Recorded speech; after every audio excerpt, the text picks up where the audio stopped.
Alright. Hopefully music, audio, all coming through. Crystal clear. Crystal.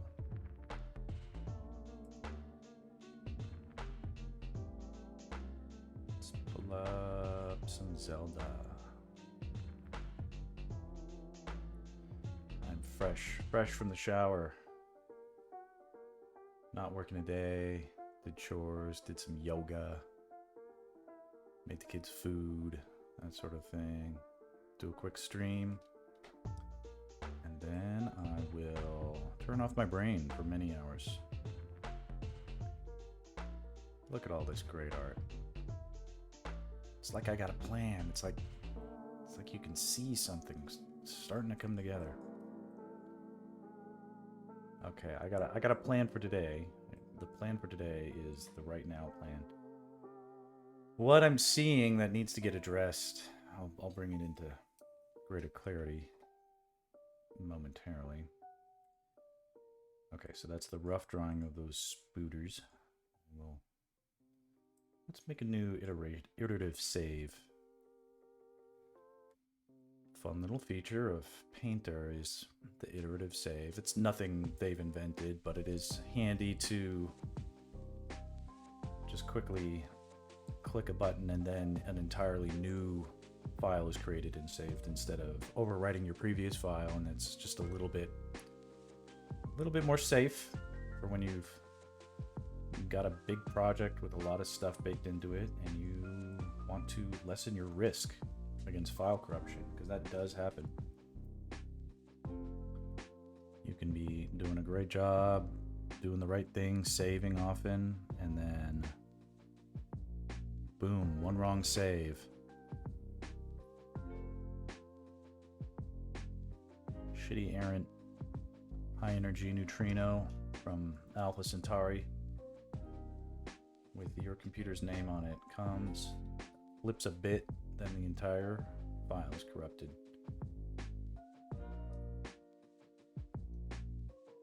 All your hard work is gone. Okay.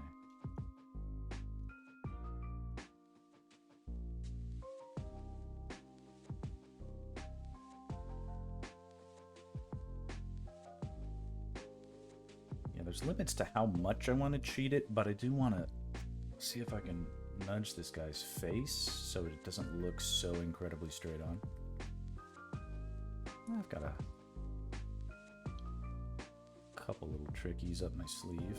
I think we're good up till this point with the eyebrows. They're antennas, but let's just call them eyebrows. Cut those out.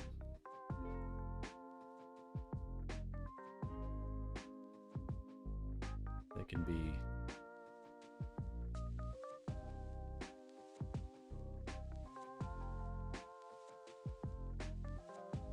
maybe a little bit more like that.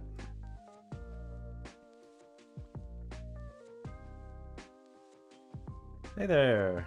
It's been a while. Then it's my fault. I'm the irregular streamer. I commit the sin of irregularity with my streams. How are you?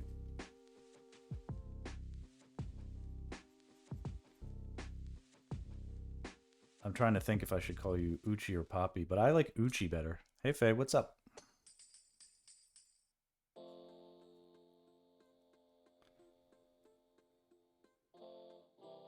I'm great. I'm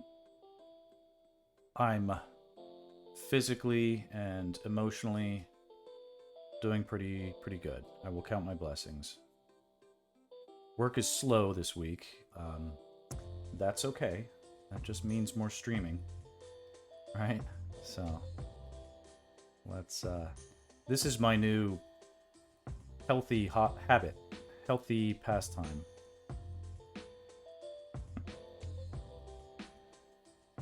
Faye, I'm sorry to hear that. That is not good. Yeah, I'm feeling blessed because my body is strong and I'm not Definitely not as regularly turning to alcohol to help me deal with my intense emotions about things. So, those are good new habits. My biggest frustration is not finding enough time to do this, even on days that I'm not working, because my daughter and my son they're young kids, so they don't have. They need supervision if they're not. They need at least some supervision if they're not in school or in daycare. And even if my son is at nursery school, which he is right now, I'm watching my daughter. She's basically just melting her brain with TV, but that's a good thing to do. That's what I would do it if I was her age.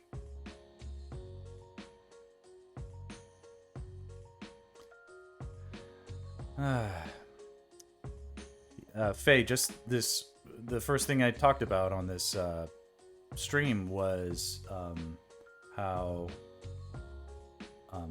file corruption can take down a whole project file, so you actually have to save multiple versions of a file instead of just saving often. You have to save often and segment your file saves into, basically, don't put all your eggs into one basket. And it's a terrible lesson. I hope you didn't lose the game you were working on, but if you did, fear not, because I downloaded the copy of your game. And so I have that on my hard drive if you ever need it restored. I didn't take a deep dive into it, obviously, but I took a look into it. I wanted to make sure the download button works. It does. I opened it up. I could read all the files. It's quite charming. I think you should iterate on it a little bit more, only because I think it deserves a little bit of marinating. But it looks solid. It looks simple. It's solid. It looks like anybody can just pick it up. And you didn't specify the ages it would be good for. That I could tell, but if you did, correct me. But yeah, it looks like something that would be good. So great work there. Okay, so that looks better. That looks more like the face is less tilted directly towards us and more like the... And see, like, this looks too much like a human forearm, which I'm not... Nothing against my fellow humans, but maybe we can sort of invert. There you go. That's all you got to do. Make it look different, right? Deku Tree Boss. Castaphone. I love all these names. Castaphone is a name that I don't have to shorten, so I could just call it Castaphone. I didn't see any errors.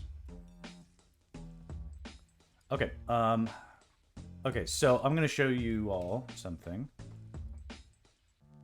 which might not bother you as much as it's bothering me, but it's bothering me, and I think I can get it fixed. I'm gonna go for about another hour. This is a short stream today. I don't blame anybody for ducking out for any reason. But what I'm gonna try and accomplish in the next hour is to have a bit of a revised pass on this mountain, because what's happening with this mountain is it is okay, so obviously those are the arachnids, or not, they're not arachnids, they are these are tektites. That's what these are. Okay, so these are my tektites, the tektites I invented. A little bit of lore here is that I had, this is the design, I redesigned tektites to look like that. I didn't like that because it wasn't Zelda enough. Faye was honest enough to point out they didn't look like Zelda, they looked like Doom characters. You can see them here. I keep forgetting to do this, but if people are watching, I want to do this. I was drawing these as tektites, and they're sort of rocky spiders, right? But this stuff looked too much like Bone, looked too much like bad guy Doom characters.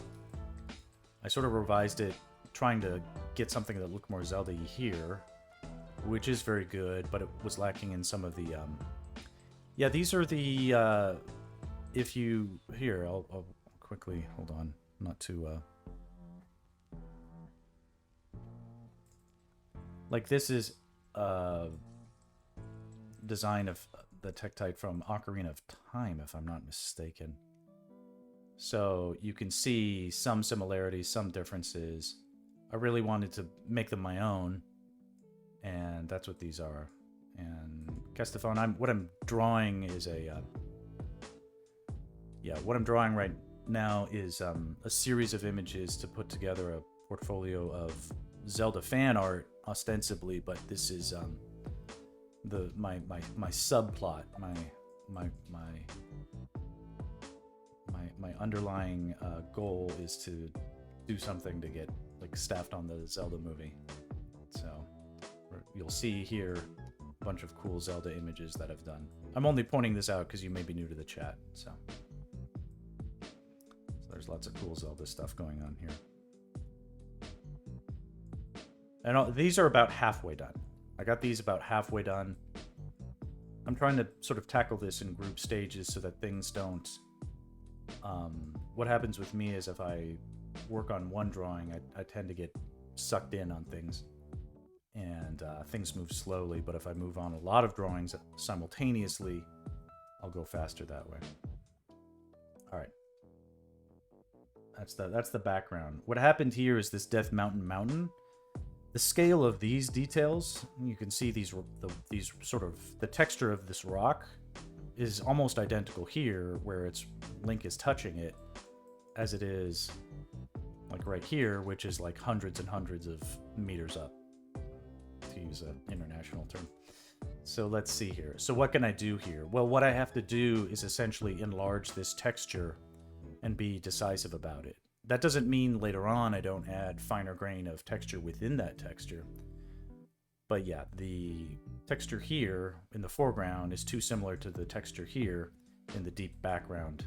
Oh shit, I moved that thing accidentally. Yeah, we're live. Okay, here we go.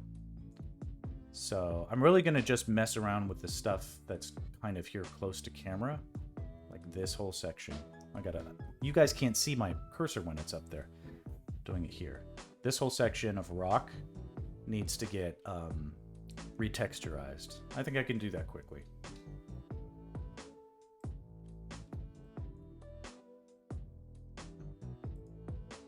So that's that.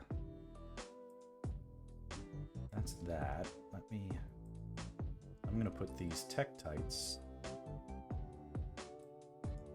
behind some of these things. There we go. That's a little easier for me to parse out what I need to be drawing versus information that needs to be suppressed. And I had to redraw this stuff anyway because I changed the design of the Tektites. I made their limbs longer. That was changing the composition a little bit.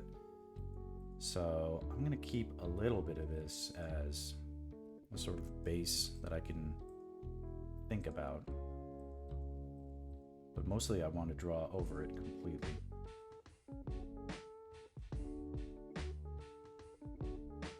Okay. So that sort of sucks away the drawing as a whole. But let's draw into that.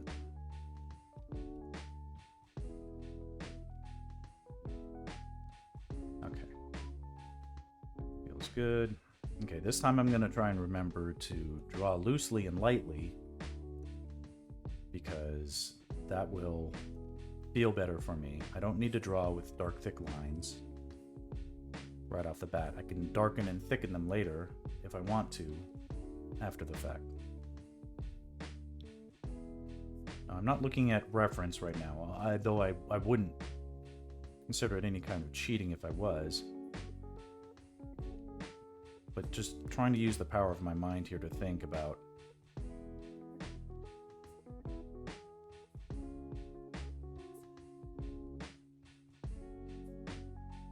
what goes into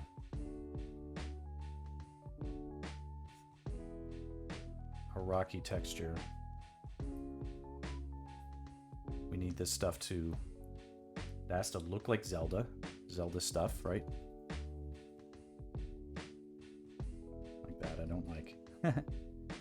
Try to do something unexpected.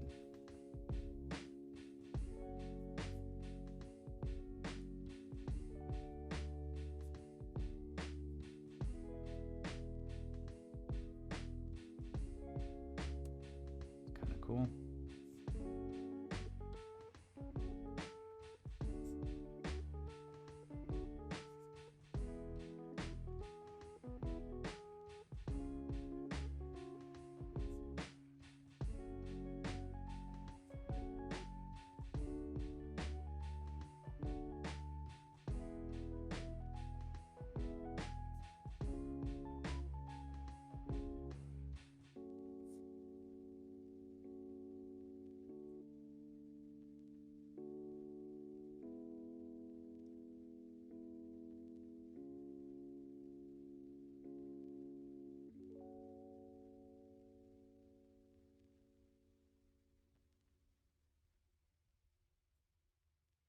I don't know if it's the same in the newer Zelda games because I haven't really played them, unfortunately. But they're on my list. I'll get to them. But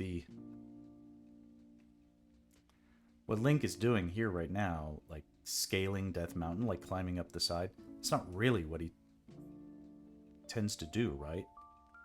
It's more about like finding pathways and navigating the puzzles and obstacles. Or like ducking into a cave and finding the way up that way. So it's a little bit odd that we have this sort of composition here. That's a conceit I'll make. It's not exactly true to Zelda for him to just be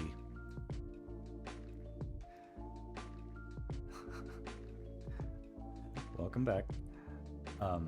It is still a fun composition. And then when I drew it, I kind of decided I wanted to make it work, even if it's not particularly right.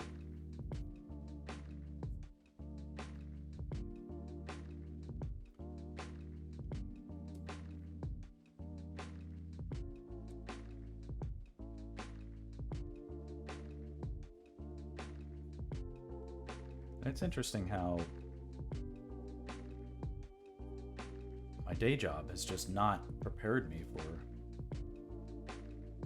drawing this sort of mountain texture. It's not, it's pretty much never come up. I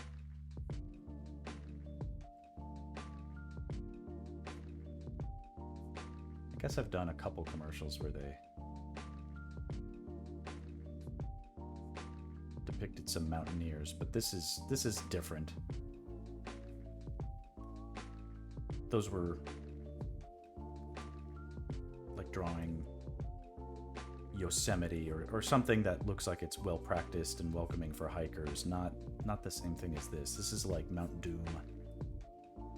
Something Lord of the Ringsy.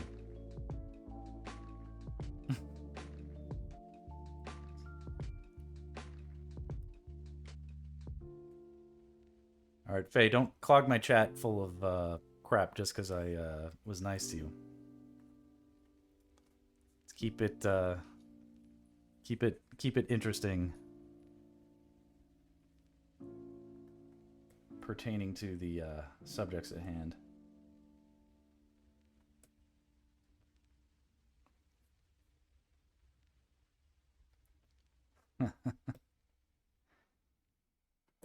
Let's see here.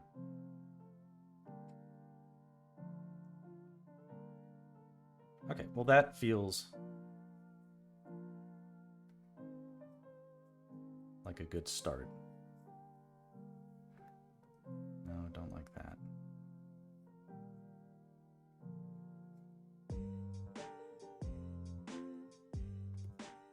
Of course, make it look like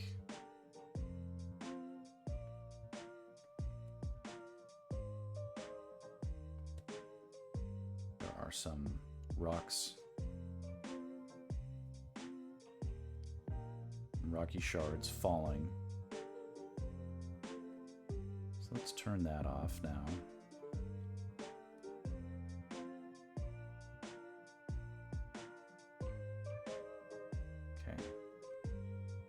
to make it look still, like there's continuation of land happening here.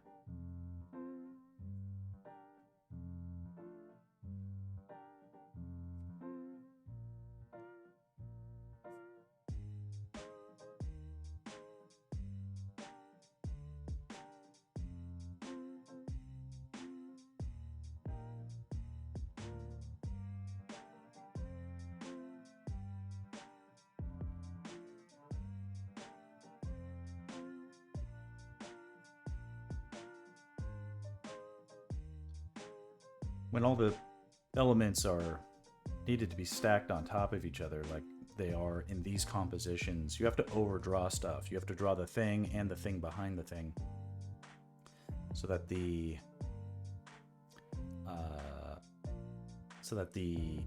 image feels like it's got substance. And then if you have to nudge things around left or right, you're not screwing yourself by leaving gaps in the composition.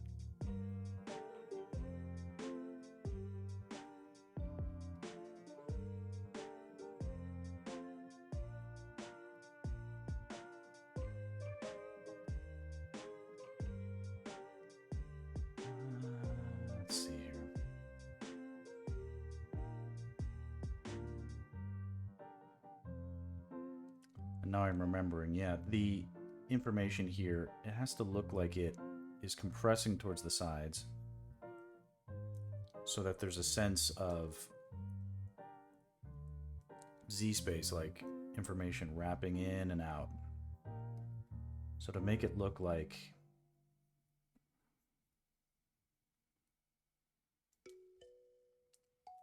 there's a sort of turning to this mountain, like we can see there's information that's closer to us and then information that recedes as it wraps around. We can have these kind of overlaps.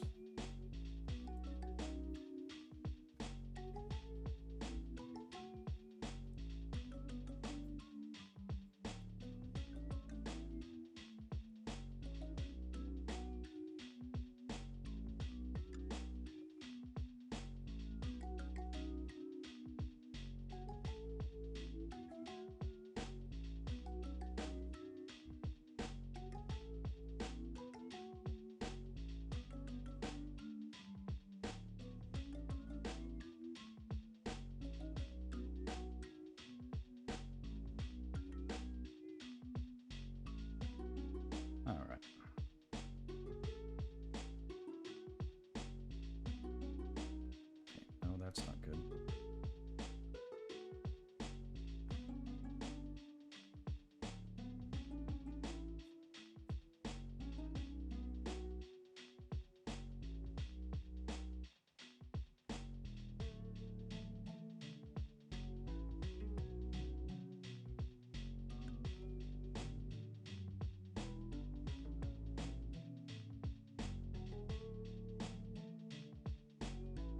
Hang on a second. Hey, what's up, Andy? Give me 2 seconds.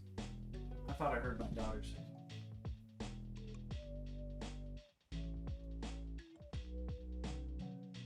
Kiki, where are you? You need help? Okay.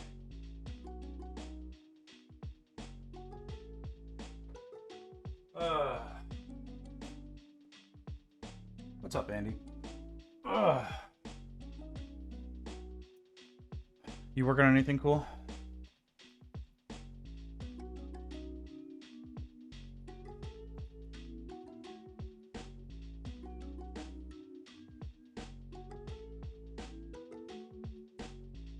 Shirt designs. Holy shit. Yeah. Well, you like that work?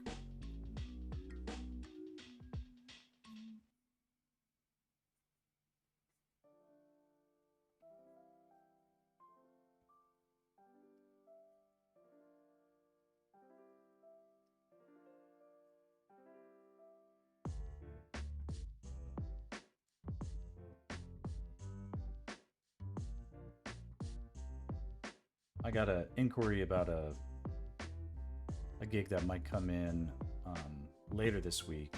It's food commercial. So just to preface by saying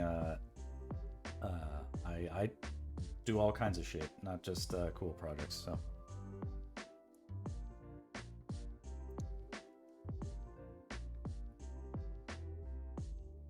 oh, it's your own type. Okay, that's cool.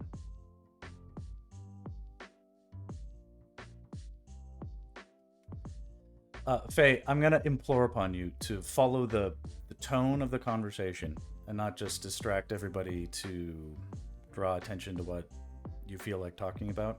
Okay. Which faction should you work on first? I liked what you talk about, the Vespids and the Fungal Legions. This stuff is extremely cool. I want you to keep working on it. Do the fungals. Yeah, do the fungus stuff. It's entirely worth doing, but you are reminding me of how my younger brother used to break into conversation all the time. This is about 20 years ago when he was a teenager, and he was very ADD at the time. He's still ADD now, but he's better about sort of reading the conversational sort of the timbre, the where, you know, conversation even in a chat is exactly like a, let's say we're all playing jazz and we're all just sort of riffing with each other. What's happening right now is you're trying to break out into solo constantly, and I won't stop you from expressing yourself, but if that's what you got to do, maybe start your own stream and do it that way. If you wanted to come and jam with a band, you got to sort of, you know, see what people are interested in talking about and maybe tuning what you're saying to what other people are going to say. And that's all I want to say about it. But, you know, don't maybe get the band hammer. I wouldn't do that. But, you know, it'd put you in timeout or something. I don't want to do that. So, you know, there are no warnings or anything like that. I'm just saying this is my constructive criticism. As I told my brother many years ago, like, just see what we're talking about. Think about why it's interesting that we're talking about it. And then if you have something to contribute, say it. Or you can actually just listen in, see what's going on. You might learn something too. It's a big wild world out there of stuff that other people talk about that is important. And I don't want to be a tyrant that, you know, says you can't be here and other stuff. But we're going to be...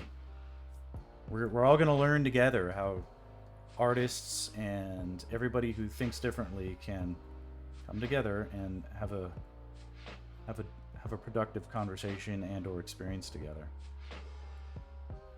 All right, anyway, Andy, cool. I'm glad you're doing that. I'm going to be working on a Arby's commercial later this week, if I'm lucky. That'll be the lucky thing that happens to me. Because otherwise I got nothing else on deck. Except this, which I vastly prefer working on, but I don't know when or if anything will ever come of it. So that is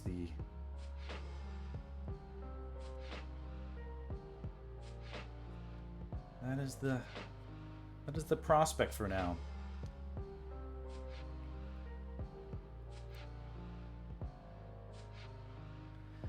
Affleck. Those are funny commercials.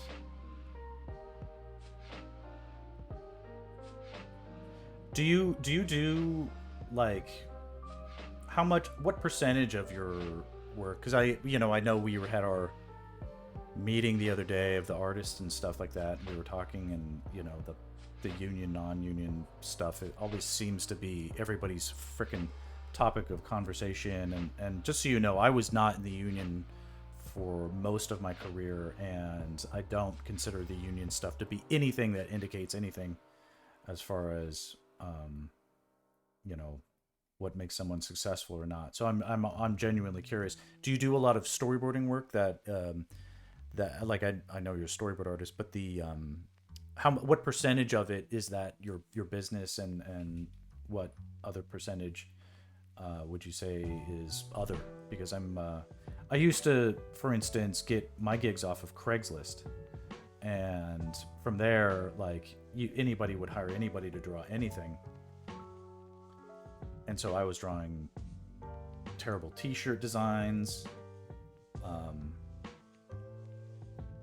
Here I am drawing terrible rocks, but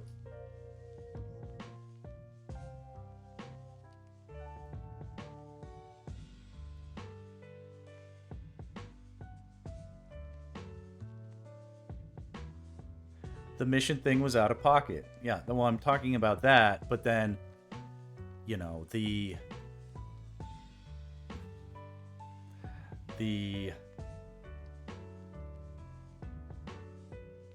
there's a sense in which I want to,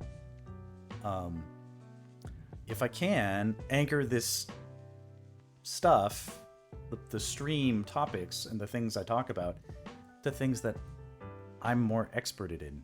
So yes, while I want to talk about other people's projects, I'm going to mostly attempt to steer conversation back to moi, yours truly, the big man, the hair almighty, those types of things. It's all good. Do the fungus stuff and don't make it a big deal. You know, work on it. Show it to me when you think it's like awesome. I'll let you know what I think.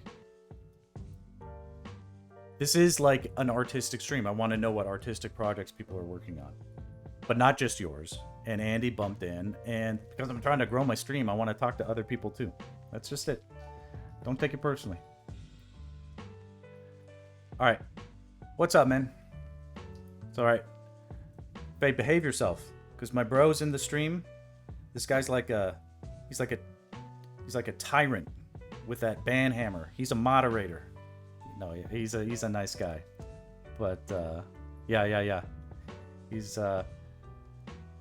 Boxer. I was telling Faye got a little hyper in the chat. Started talking too much about stuff I wasn't trying to chat about, and then I had to mention the back in the day that when you were younger, you had a lot of habits of sort of breaking into conversation in ways that were a little bit of a non sequitur, and you may not even remember, but it happened mostly during our breakfast chats with Dad and stuff. You don't do it anymore in any way that is noticeable. You're a highly matured, sociable person. The time that you spent in Seattle, I think, helped a lot with that. So let's see. Andy says, I was in-house for an ad, the cable company's internal agency for the first 7 or 8 years. So they canned me in the department for 8 months or so. I've been picking up board work here and there, primarily doing character design stuff for money. Like that. Okay. Yeah. I spent probably, let's see here,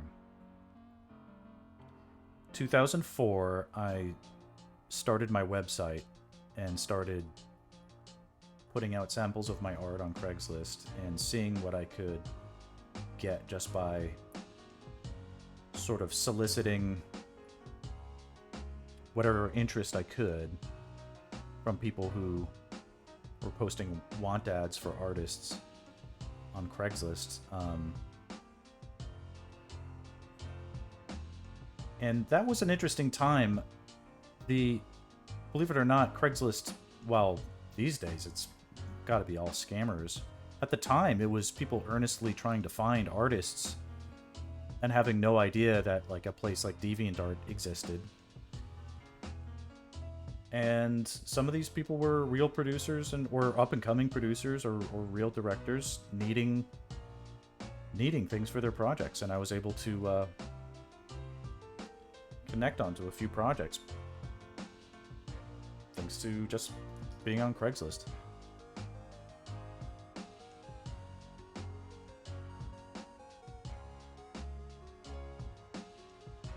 Oh, you see, it's perfect timing.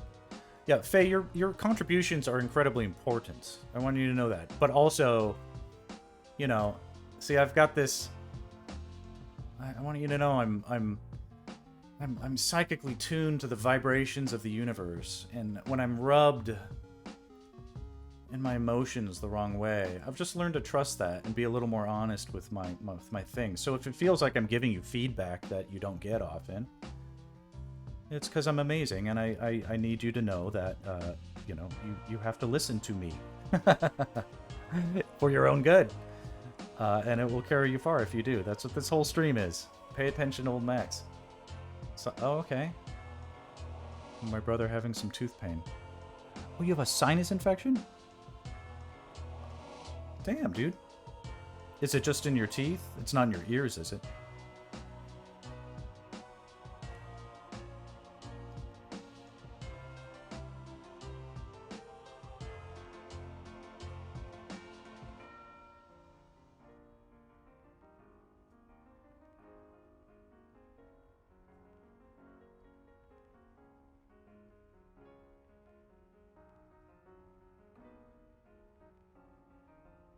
Yeah, you're inhaling all that. They're like, it's not asbestos, it's more toxic.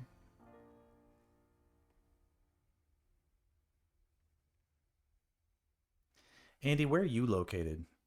I'm guessing Texas or Arizona, but that's nothing. I'm not basing that on anything other than what I might be detecting as an accent when you talk or anything like that. But the Alabama, interesting. That would not be what I'd call the hub of entertainment, but I am not a locationist. The whole wide world is here to is here to siphon away entertainment jobs from LA. No, I'm just kidding. It's good. The fact that you have any traction at all in a play, like, that's a small market, so I'm sure, like, a market, right? So I'm sure you have a lot to be proud of for carving a niche out for yourself. There can't be that much competition, or perhaps I'm wrong, but I'm glad to hear of that.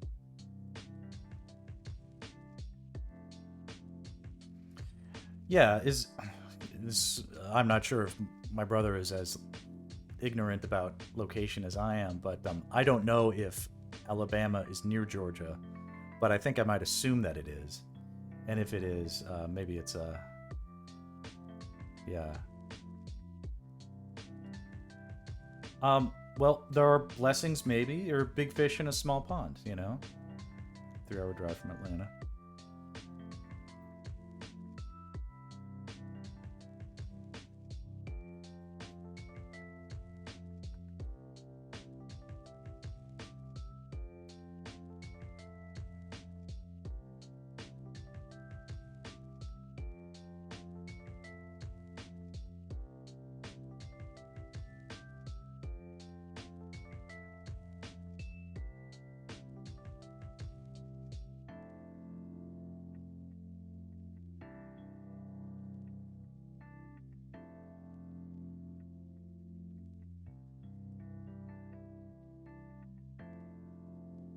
Alabama is right next to Georgia. There's got to be something like 50 states out there. Let's see here. But tax incentives that drive production there don't apply to people who live outside of state. There are way too many states. Am I wrong here? Like, that's just crazy. They should call it Bama, Georgia. You know, just make a new state, right? How different could they be? Bama, Georgia. Bama, Georgian saw.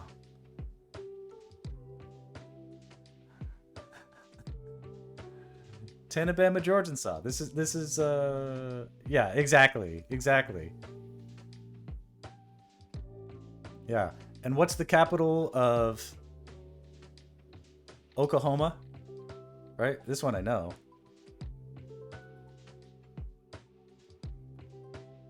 This is like the one that I know because it sucks. Or wait, is it a different one? What's the state that has Kansas City as its capital that isn't Kansas?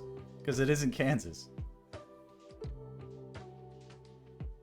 Or am I wrong? I could just be wrong again. Missouri. Capital Missouri is Kansas. Let's... Okay. Kansas City. None of this has anything to do with... Kansas City. It's a city. Kansas City is a city in Missouri. It's the largest city in the U.S. state of Missouri by population area. Okay, I guess it's not the capital.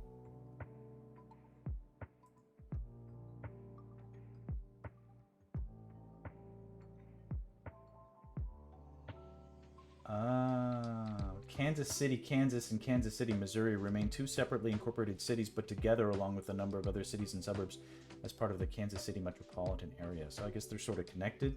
That means they're next to each other. Kansas and Missouri need to merge to commiserate.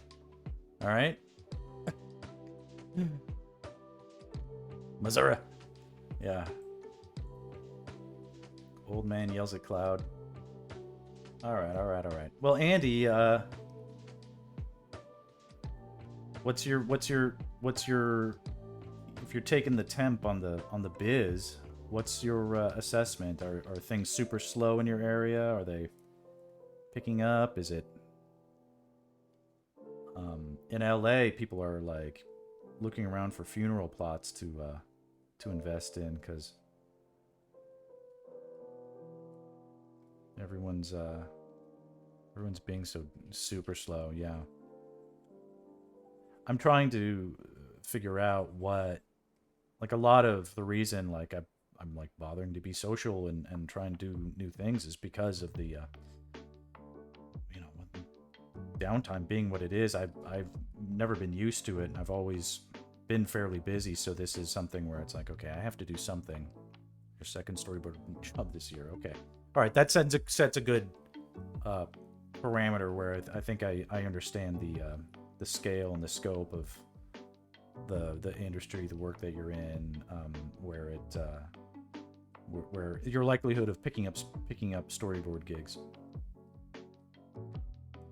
Is that a gig within your area, or is that sort of okay? What agency did you join? Tell me. I'm in an agency. I'm glad you're in an agency. Everybody poo-poos that stuff, but I'll give you my spiel on it. People talk about stuff like it's I don't know. You can tell me outside of this thing if you don't want to, or not tell me at all. I'm with Frameworks. They're a good agency. Okay, they suck. Action artists suck.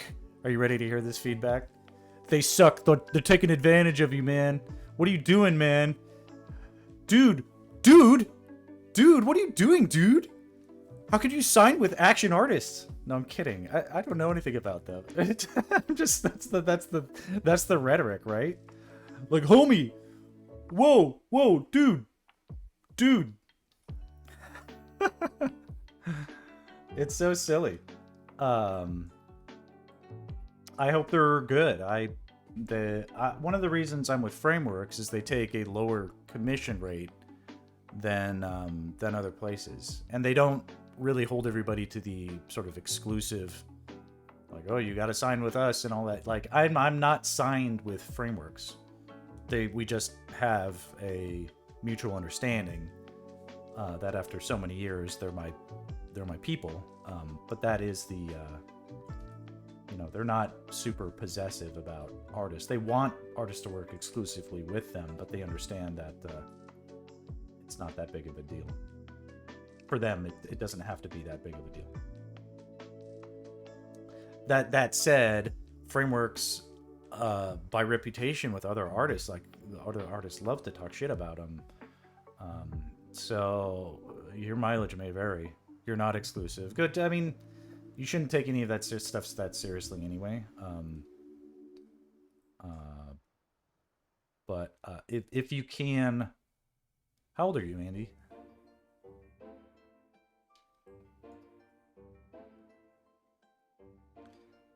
Okay, 38.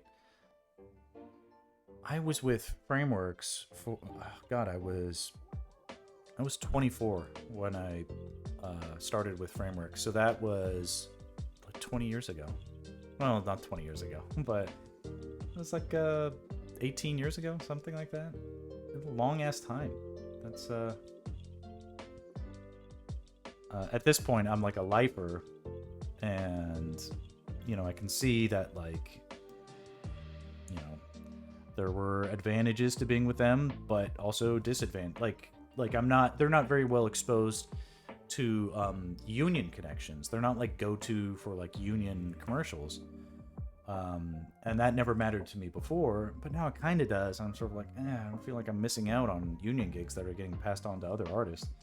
That said, there's almost no union gigs right now anyway, so there's no reason to make a stink about it. And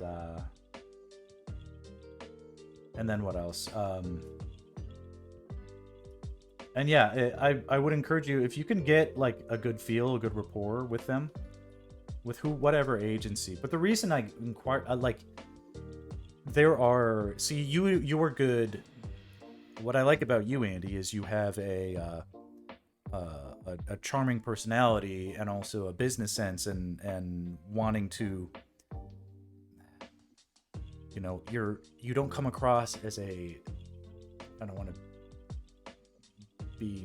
to denigrate other artists, but there are other artists who don't come across as well in like a business meeting, for instance, and step over themselves in conversation, or slightly offend people who they should be relying on for their employment. So I think you are a good fit for like the agency model, and I think if you can, my advice to you would be, give it time.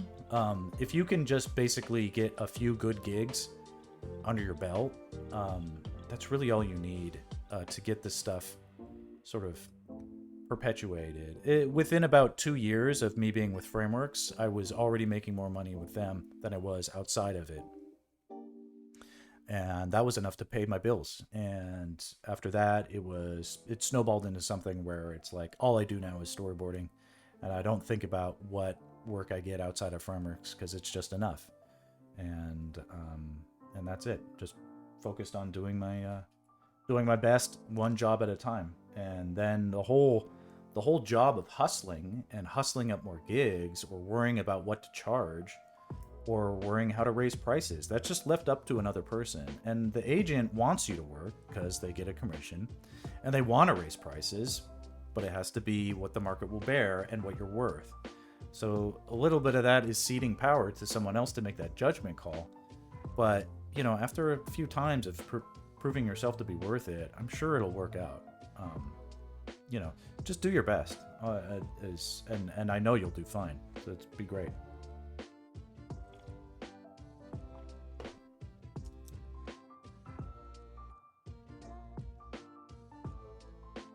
I'm only getting up on my high horse about it because I've been an agency artist for nearly 20 years, and so whereas other artists are be like, yeah, our agents are always screwing you, and agents are always taking money they don't earn and stuff like that, and I'm like, well, I mean, I guess from one angle it can feel like it's one-sided, but like I remember, I just leave all that conversation aside. It isn't that one-sided if you truly see all the business aspects of it. The agent themselves absorb risk by representing you. The agents the clients like to use agencies because they know an agent, if an artist falls through, the agent will be able to find another artist to take the artist's place, and in fact their commission rests on it. So and it prevents artists from sort of double dipping, taking on way too much work that they can't take. It's important to sort of understand that there is a role for middlemen in this. Hoes need pimps. Pimps need hoes. There is a sort of, you can do the transactions without them, but when you're successful, you really start to understand the role that having a strong relationship with an agent plays. And my agent, like right now, we're all like family. And if my agent I'll pick up any call from my agent any time of day because I know it's important. It's super important. Hoes need pimps, pimps need hoes. Yes, I'm full of quotations today. Exactly. It's just a business transaction. The owner at AA is really cool, so it's kind of relationship. I work well on the business side. Good, good, good. I have no dealings with them. I've heard of a couple other artists who um, get gigs through them, and I've been curious. If you would have amazing experiences, let me know. Um, right now, I'm more or less a lifer at Frameworks, and I don't have any grievances whatsoever. It sort of feels like it would be foolish for me to, disavow long-standing loyalties to take a risk on something else. But at the same time, I'm burning no bridges either.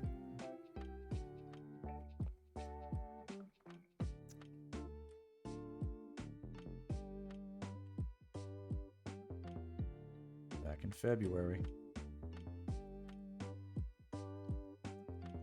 The Mighty Atom.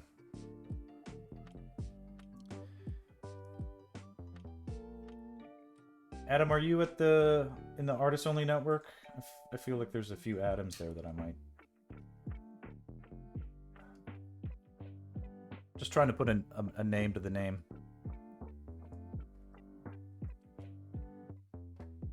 Adam Watson. There you go, baby. Where are you based? Have we met in person? Did you come to my party?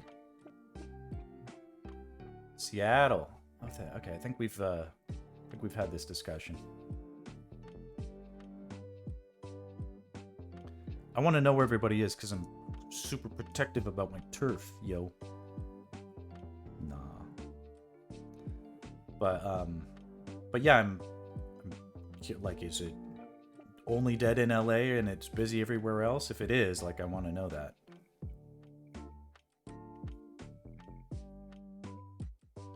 Okay. Oh yeah, Adam, my bro, longtime resident in Seattle. He lives in LA now, but he'll know your things. What I'd say right now is like we're on the other side of all that peak hiring, and the demand for artists has really bottomed out. So if you didn't get any interest or bites from submission earlier, don't take it personally because it'll come back.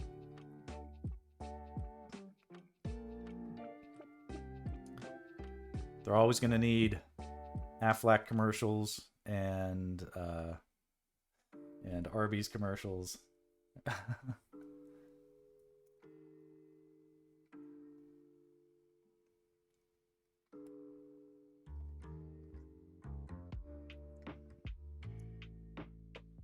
Good, man. I'm glad the persistence was a factor.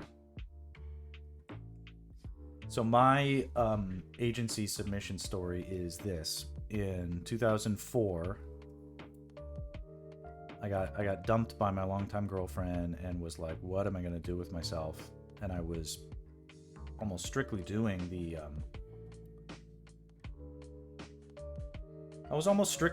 Craigslist stuff at that point, and I was like, I gotta get to that next level. So I was thinking like, well, how do I do that? How do I break into this agency thing? I was like, I guess I'll just send them samples and see what happens. And I was like, okay, do I want to be an illustrator or do I want to be a storyboard artist? I'm like, well, look at all these illustration agencies. Let me see if I can just submit to them. So that's what I did, as I submitted my illustrations to illustration agencies, and I was making money off my Craigslist illustrations, so it didn't seem that far-fetched to me. So I submitted to it, like I Googled illustration agencies and I submitted to every single one I could get. And I sent out 10, 15, 20, 25 submissions, and then I found a few more and I sent out 29 submissions to 29 different illustration agencies that I could find online. And I was like, okay, do I want 29 enough, or is 30 a better number? And I was like, let's just do 30. Let's find one more. And that's when I scrolled down and I saw Frameworks. And I was like, okay, Frameworks, that'll make it an even 30. And I sent my submission to them too. And most of them ghosted me completely. They did not even respond. The vast majority who did respond said, no, this isn't what we're looking for, and good luck to you or whatever. The one place that got back to me with an opportunity was Frameworks. The last place that I submitted to was the only place that really got anything where they wanted to give me a shot. And the owner, Chris, was like, yeah, Max, I can see from your drawings that you're not very good and you don't draw very well, but I can also tell that you've had some experience with clients, and so we'll give you a shot on the sort of low budget stuff that we get from time to time. How does that sound? And I said, sounds fine. The next fucking day, they were calling me and asking if I was available for something, and I was like, I panicked. I was just like, no, I'm not feeling well. I'm sick. And Jen, the other part of Frameworks, who who I consider my agent, she was like, what's wrong with you? Don't you want to work? And I was like, yes, but I'm not ready today. Next one for sure. So I was so panicked. I didn't expect to have anything. I didn't really want to grow up and be a real storyboard artist just yet, but it was time and I needed to do it. And she was very good at sort of pushing me to be like, yes, this is going to make you uncomfortable. You need to get out there and earn. She's like a real pimp. I was a real hoe and she was a real pimp. I needed to get broken in. And but it worked out. It's all good. Let's see here. I like seeing the chat happen with all the artist talk. Let's see here.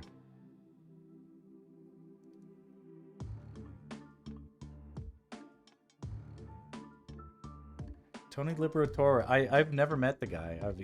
People keep talking about him. Yeah.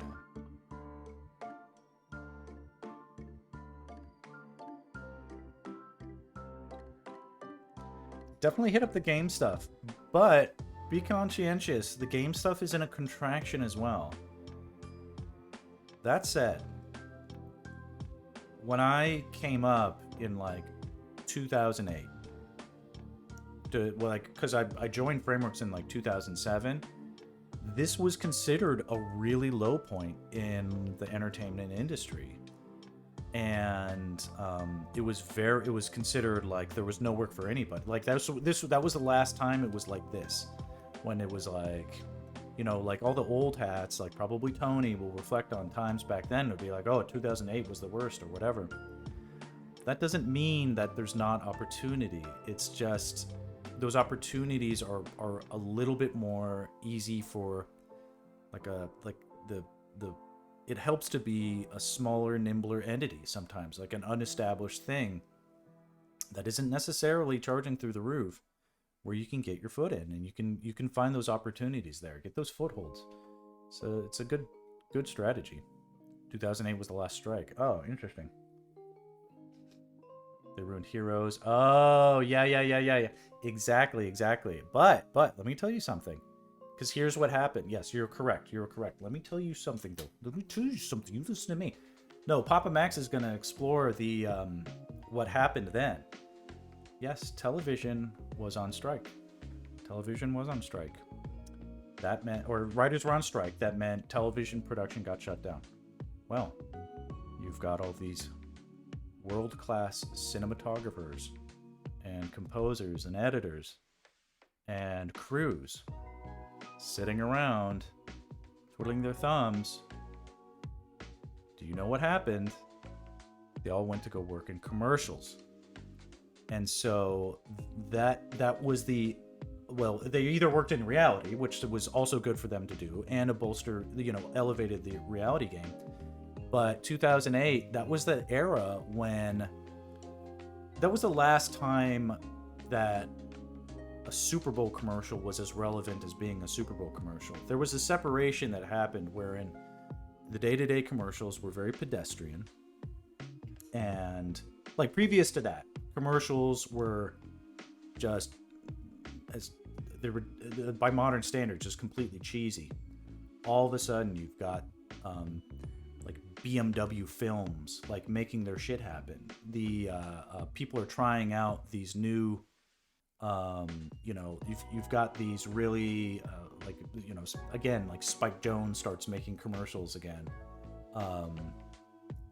Real cinematic storytelling is being brought to bear in advertising, and the format to 16:9, like all the HD format stuff was completely converted, and people started to take non-prime time commercials much more seriously as their own thing that needed to happen. So that's why when we watch Super Bowl commercials now and we're so underwhelmed, it's because your normal commercial is a Super Bowl commercial now. They've just any ad that you see anywhere is at a level where it's the production quality is at the height that a Super Bowl commercial previously only those were at that level. And the real only difference now is just the buy for the ad time. But the production quality expectations on a commercial are as high as anything ever was. And that was an unexpected, unforeseen aspect of what was an opportunity in commercials that I was able to sort of come up with, that a lot of people who were working in film and television, they didn't get to be a part of that. They weren't entrenched in those areas like I was at the time. And then even as now, a lot of film television guys turn up their nose at the advertising work, but I'm telling you, like, advertising doesn't die and resurrect the way that film and television seems to have to in these boom and bust cycles. There's a very inelastic demand for advertising the way that there is for, I guess, you just don't see the overhiring and the underhiring. Commercials are smaller things that happen more nimbly. They, they're like the weeds. They fill in the gaps in between the pavers of film and television, but you can't stop them from growing, if you even if you want them to, you almost have to beat them down. A lot of major brands have an in-house creative agency now just to keep those standards up. Interesting. That doesn't mean that they don't. What I've noticed is that there are agency, there are artists at every level, where there's high-level agency artists that work for the brands that hire, then they get contracted by other agencies, and then those agencies go to the production companies, and they make boards. So you can have like 3 level of boards at a single, and sometimes they make animatics every damn way and send it all to testing and stuff. There's so much opportunity. I don't mean like there's tons of opportunity right now, but there are it feels when it feels like I know everybody in advertising who does storyboards. It's like I know such a small portion of the business, really, and I've been in it such a long time. Let's see here. Kind of agency I was with at Amazon years ago. Okay, very cool. You like the freelance better, yeah. Okay, the Affleck gig is through their internal group. It's normal. And I think that's awesome. I hope all you really need to be is like the go-to guy for illustration for like maybe 6 or 7 companies as a freelancer, and that should be enough to pay bills. If you're charging it right. I'm not saying I don't charge anything exorbitant. I focus mostly on just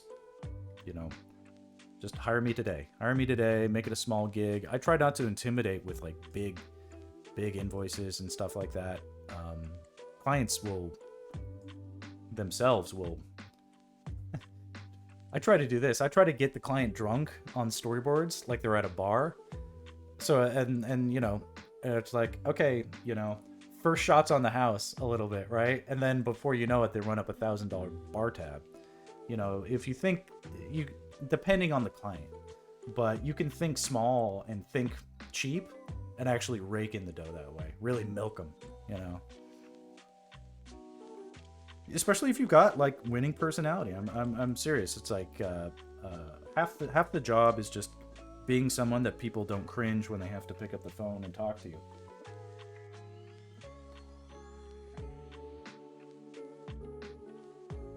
I'm gonna wrap it up soon. I've only got a few more minutes.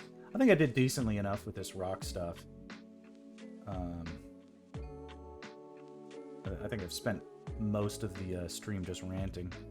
But, oh, here, I'll fill in this little gap over here, and we'll call it a day. Absolutely. I won't name names, but I unfortunately know extremely talented artists in our industry who are their own worst enemy. They're their own worst enemy. They can't put on a professional veneer. Like, it's okay to be like, I know we're all weirdos and crazies, but you need to be able to, like, suppress the Tourette'ian, outburst welling up within you long enough to, have a pleasant conversation on it or a Zoom chat, and then, then do your ranting and outbursting when you get home.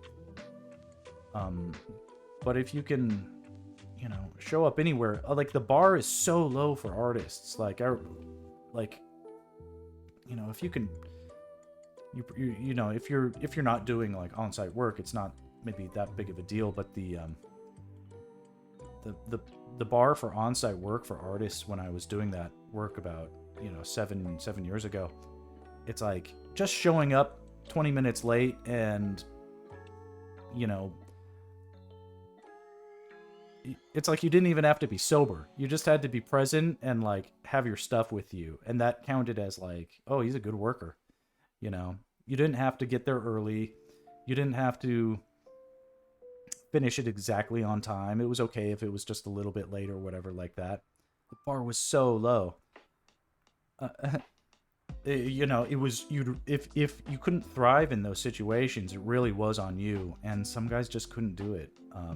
So then it's like, then if you are a guy like me who like looks handsome, bothers to take a shower every once in a while, can flash a smile and, ask, hey, how was your day? And what'd you do over the weekend, around the water cooler? All of a sudden it's like you're Mr. Popular. People hire you for everything. It was that simple. Good. Yeah, bring in ideas. Also, you kind of have to like,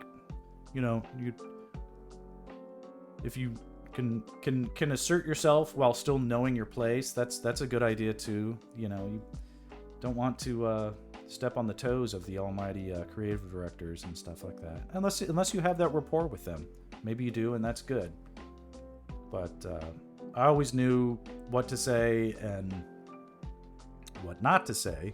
It's even more important sometimes, and when not to say it. And if you don't obey these invisible rules, it will, it doesn't matter how good the work you're doing is. Like they'll look for another option, or it's like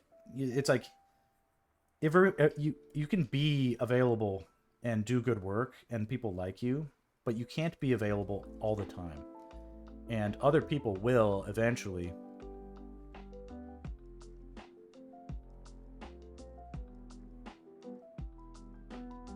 Are you hearing me, Craig? Is this the Craig that I know that's my brother's friend? Life is a game, play it well. Yes. Hey, Craig. Thanks for joining the chat.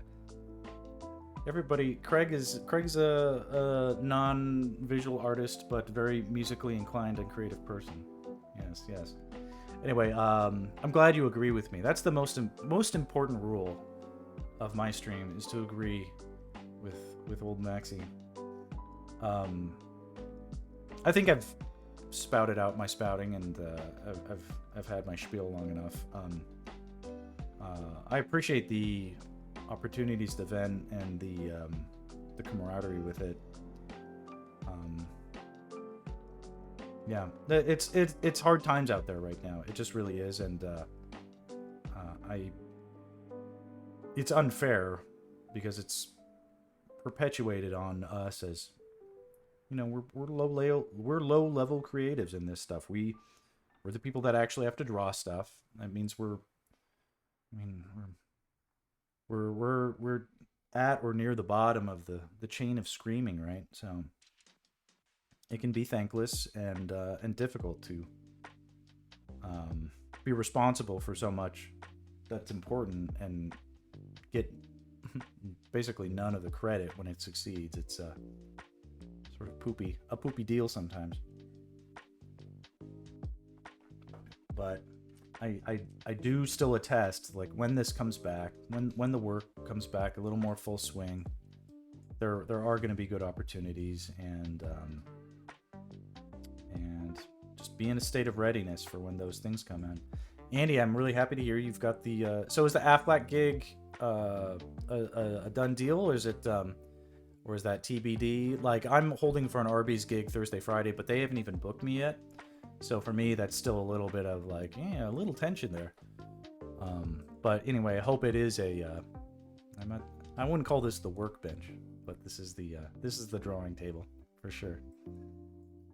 All right, Thursday. Thursday's the day. It all turns around. All of our fortunes flip around.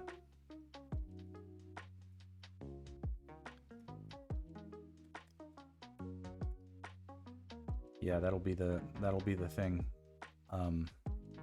I've been really curious about trying to do more actual storyboarding work on the stream, but it's a little bit more. It just feels like it's a bit of an exposure to the stuff that's supposed to be secret, right? It's not really. It's not for the broader audiences yet, and so it's, especially in these days. How do you decide when to have a tunic or skirt cover the booty? Yeah.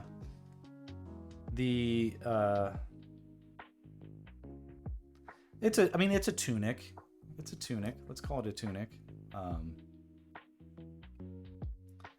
That was a compositional choice. I'm sure you're asking as a joke, but the reality is if in fact it was like this, I mean, that wouldn't have been too bad. A little fan service for the link stands or whatever, and maybe it should get changed a little bit. The angle itself is a little unconventional, so it is kind of like an upskirt thing. There are some things about it that I mean, you tell me. Is it distracting? I wanted it to basically not be distracting from the composition as a whole, and I was thinking that the angle of the what's happening here is, I'm okay if this is the sort of thing where it feels like I want the composition to sort of flow, where a lot of the focus, including here, stuff like this, stuff like this. I want it to feel like there's a pyramid. No. It's no, but it's a. It was actually a serious dilemma at the time. What I might have thought about doing is maybe having a little bit of maybe it flaps up here. I don't necessarily hate that. Yeah. I think the most important thing is to, whatever you do, commit to it and make it look intentional. Because if you're straddling, yeah, I would just go with fan service. But not in the case of Link, because I'm trying to also have this be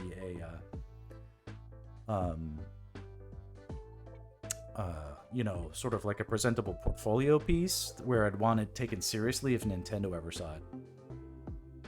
It is a question of who the audience is. Very good, Craig. I think there's opportunities to there's a conceit here that there is, it acknowledges the dilemma of, what's Link got up his skirt, basically. And of course here I've got him wearing pants because I feel like I'm much more comfortable with that.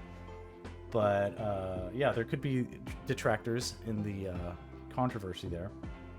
But what I want is to make the focus of the thing the focus of the thing. So if fan service is going to detract, if the purpose of the thing is the fan service, then make it the fan service and then make that the focus. If the focus of the thing is his arduous climb, battling 1,000 enemies, going up Death Mountain, I want it to be more about the arduous climb, going up the mountain, battling enemies, and not distract him by flashing the camera with his little Link booty.